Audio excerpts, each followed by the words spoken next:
कृपा करके उनके लिए हमारी वीडियो नहीं है। आज की बड़ी खबर, आसाम में बीजेपी ने अपना बहुमत दोबारा सिद्ध किया। केरल में बनी एनडीए की सरकार, कर्नाटका यूपीए सरकार और पश्चिम बंगाल में 200 सीट से विजयी रही ममता बनर्जी। 85 सीट पर आकर ही बीजेपी सिमट गई। लेकिन पिछले आंकड़ों के अनुसार देखा जाए तो बीजेपी का प्रदर्शन बहुत अच्छा रहा। बीजेपी ने जीतने के लिए अपने ईमानदारी ढंग से पूरी मेहनत की, लेकिन जीतना और हारना तो ऊपर वाले के और जनता के हाथ में है। लेकिन देश की जनता जानना चाहती है कि अगर बीजेपी इतने बहुमत के साथ जीती होती तो आज सारी विपक्ष पार्टी वाले बीजेपी पर इल्ज़ाम लगा देते कि पोलिंग बूथ पर मशीनों में धांधलेबाजी हो रही है और सिर्फ और सिर्फ कमल के फूल पर ही बटन दब रहा है।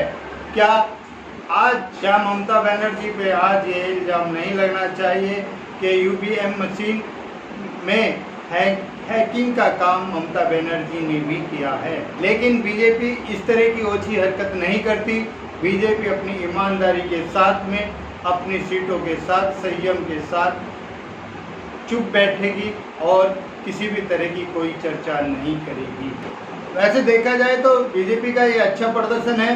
ममता बनर्जी ने जीत तो हासिल कर ली, लेकिन वो जीत कर भी हार गई है, क्योंकि उन्होंने इस जीत के लिए अपना ईमान भी बेच दिया है। ममता बनर्जी को जितनी भी ओछी से ओछी हरकत करनी थी इस इलेक्शन में उन्होंने सारी हदें पार कर दी हैं। चाहे अपने आदमियों के द्वारा अपने ही पैरों को तुड़वाना, एक महीने जब तक प्रचार चले जब तक व्हील चेयर का सहारा लेना, चाहे नक्सलवादियों को बुलाकर दंगा फसाद कराना, चाहे ऑफिसों में आग लगवाना, चाहे पब्लिक को पिटवाना, जो भी उसको काम करना था, जिस तरह की भी उसको हरकत करनी थी, उसने हर हरकत को अंजाम दिया है। क्योंकि जब कंपटीशन बराबर का होता है तो अचानक ही एक पार्टी इतनी नहीं दब जाती और एक पार्टी इतनी नहीं उठ जाती। इसमें कुछ ना कुछ धांधलेबाजी तो जरूर है। बीजेपी ने अपने स्वाभिमान के साथ काम किया है। जीत हार तो लगी रहती है। इसमें बीजेपी को हमारे जनता की तरफ से पूरा समर्थन है और जनता बीजेपी के कार्य से खुश भी है।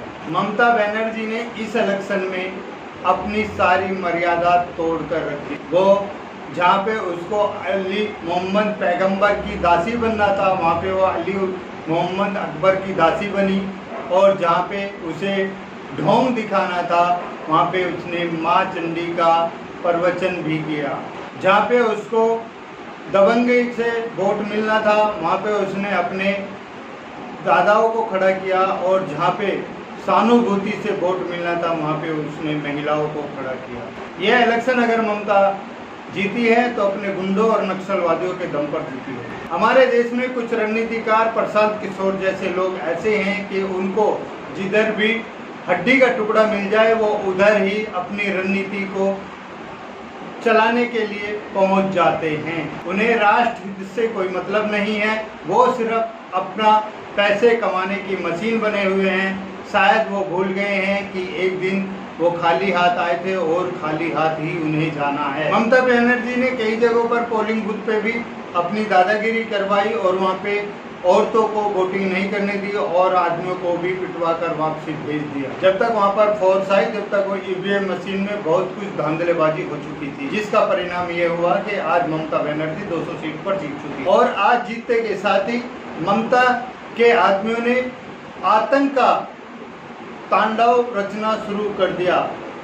जैसे ही जीतने का पता लगा वैसे ही ममता के इशारे पर ममता के आदमियों ने बीजेपी के दफ्तर में आग लगाई। इसी के साथ मैं अपनी वाणी को विराम देता हूं। हमारा लक्ष्य है देश के लिए जीना, देश के लिए मरना। अगर आपको हमारी ये वीडियो अच्छी लगी हो तो लाइक करें, शेयर करें, कमेंट करें और बेल आइकन जरूर दबाएं, सब्सक्राइब करें। वंदे मातरम।